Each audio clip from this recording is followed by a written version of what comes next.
Want smart analysis of the most important news in your inbox every weekday along with other global reads, interesting ideas and opinions to know? Sign up for the Today's Worldview newsletter. The leader likes to be praised.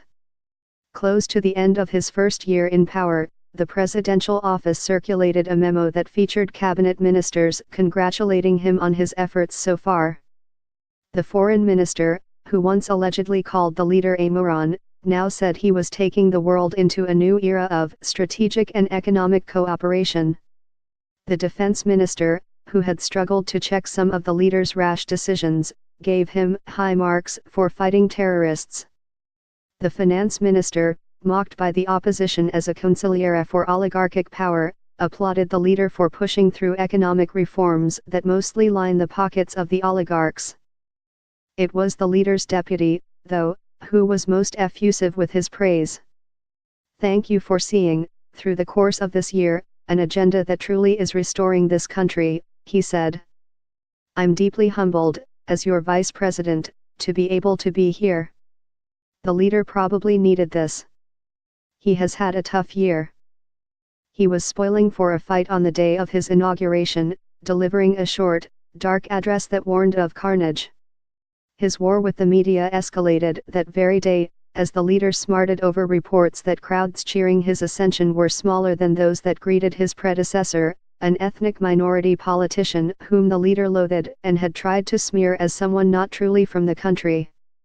The leader was probably sensitive about the fact that he had come to power despite the majority of the population having voted against him. Thanks to a political system codified hundreds of years ago, when some men in this country still owned others as property on the basis of their skin color, it all made sense. The leader somehow insisted, and keeps insisting, that the vote gave him a popular mandate that his predecessors, with far larger vote shares, never had. Ironically, though, his signature political achievement this year was a mammoth tax overhaul that gives huge rewards to the corporate firms and financial elites the leader once decried when seeking election. In reality, they represent another base of support for the leader, who, well before entering politics, was a scion of metropolitan privilege, the name behind a real estate empire and a television celebrity. There's still an ongoing investigation into connections his camp had with a foreign power, one that is thought to have meddled in his favor during the election. The leader profoundly resents this probe, especially as it rounded up some of his aides, and lashes out far more at his opponents at home than his counterpart overseas, who apparently authorized the interference.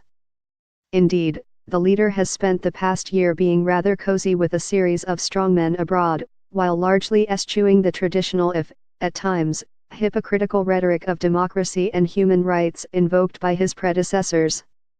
His die-hard supporters, meanwhile, want to see a genuine purge of their supposed enemies in the civil bureaucracy, or what they call the deep state.